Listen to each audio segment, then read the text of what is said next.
So, magandang araw mga idol. Hello. Hello, hello, hello. Kaway-kaway po kayo dito, mga idol.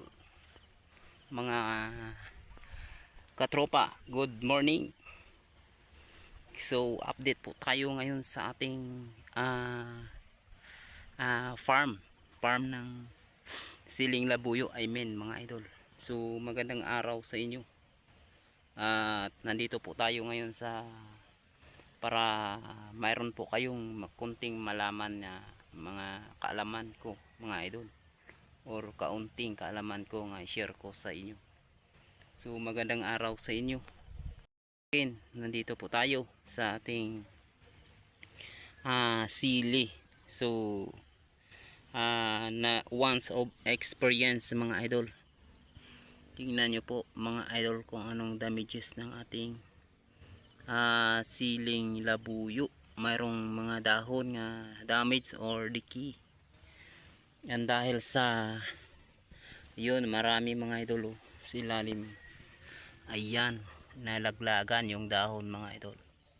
So mga ka-farm, mga ka-idol, ito po yung tandaan natin kung bakit ganyan ang nangyari sa ating tanim, or mistake po tayo sa ating mga application ng ating fertilizer. Kahit fertilizer lang yun mga idol, pero tandaan, lagi nating tandaan yung fertilizer nga like Tripol 14, 1846, like Photas, nag-apply po tayo niyan, di ba?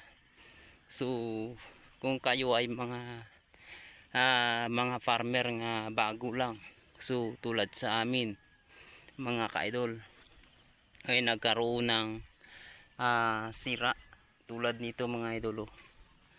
Ayan, sa application ng ating fertilizer. So ganyan ang mga cause dahil hindi natin alam kung paano mag-apply, saan natin idadaan.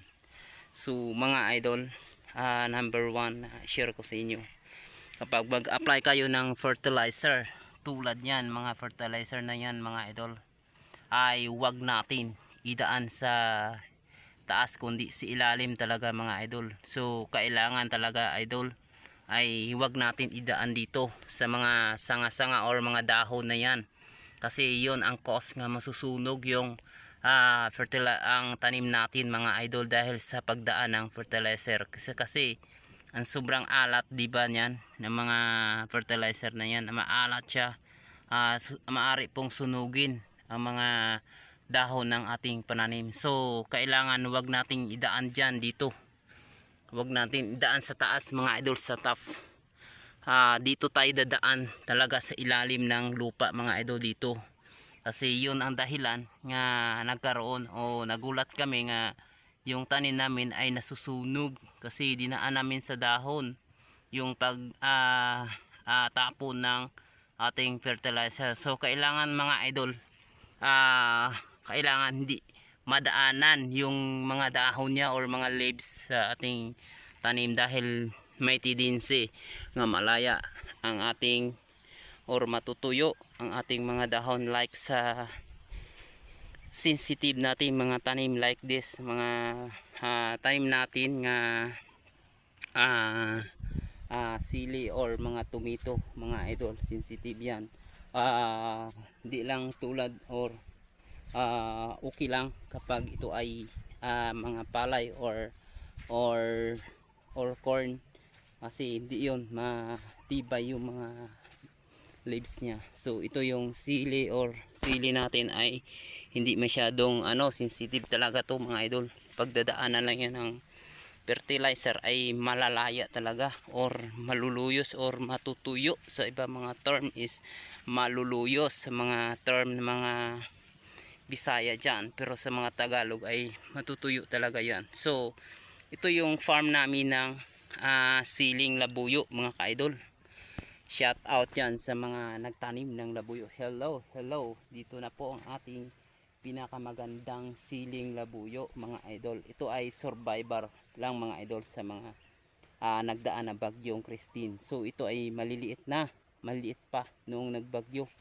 So dapa-dapa nito mga idol. Pero ngayon ay makita lamang natin ng ibang portion ay nagdadala na po ng maraming bunga mga idol. So tayo ay matutuwa na kapag ito ay makita natin na masinik sa mga bunga ang bawat puno mga idol. So ito ay nagsimula na po pag harvest mga idol. So thank you Lord, or magpasalamat tayo sa ating buong may kapal or ating Panginoon na naghawak ng ating mga tanim or nature, dahil siya ay ating paniniwalaan na siya ay matutom ng ating Panginoon, dahil siya ay nagbibigay kung tayo ay magsipag or mayroong kaalaman, ay ang Panginoon natin ay magbibigay ng ating blessing galing sa kanya mga ka-idol. So mga ka-idol, makita nyo po ang aming sili or aming labuyo nga nagsimula na po itong namutiktik sa bunga. So makita natin mga ka-idol, yun hindi lang kay dahon lang, pero hindi natin malaman mayroon na pong nagmula-pula, kunting namula-pula mga bunga mga idol. Ayan, makita natin mga idol. So ang ganda ng kutis, ang kinis-kinis. Hindi na tulad ng ating nagtatanim na hindi makinis ang kutis. Ito yung mga idol, kapitas lang po nung Huwebes, pero ngayon makita natin na mayroon na pong maraming mga hinog ang ibang mga puno. So thank you Lord na bigyan na tayo ng blessing kahit paano, kasi alam nyo mga idol, ganitong mga tayuan na mga sili ay ang may mga ari nito ay bao na talaga sa gastusin, di ba? So kailangan tayo ay dandahang bumawi mga idol. Kailangan babawi na tayo sa ating gastos. So bibigyan tayo ng blessing, yan diyan tayo babawi, di ba? So alagaan na natin mabuti, or gagastusin lang natin mga idol ng mabuti para ito ay magbigay sa atin ng blessing mga idol. So shout out dyan sa mga big farmer mga idol. Shout out dyan sa mga big farmer nga marunong na talaga tumanim ng ganito mga klase ng mga pananim tulad nito mga idol. Tingnan nyo po. So makita natin or masabi natin na medyo successful ang ating tanim ng mga siling labuyo, dahil nag-apply po tayo ng ibang klaseng proseso sa mga fertilizer or sa chemical. So okay, God bless. Sana po mayroon kayong aral or nakuha nga magandang mga ideas. So take note nyo po mga idol, dahil ito po yung main ideas ko nga binigay sa inyo. Kung kayo ay mag-apply ng fertilizer, wag tayong dadaan sa taas, kasi masira yon ang ating tanim, dahil ito ay nagkaroon ng mga tuyong, mga natutuyo or nalaya ng mga dahon mga idol. Ayan.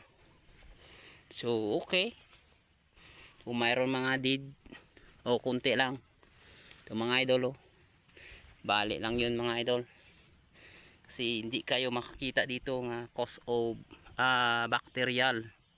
Walang namamatay ng mga puno dito dahil sa aming mga maganda mga application ng ating chemical mga idol.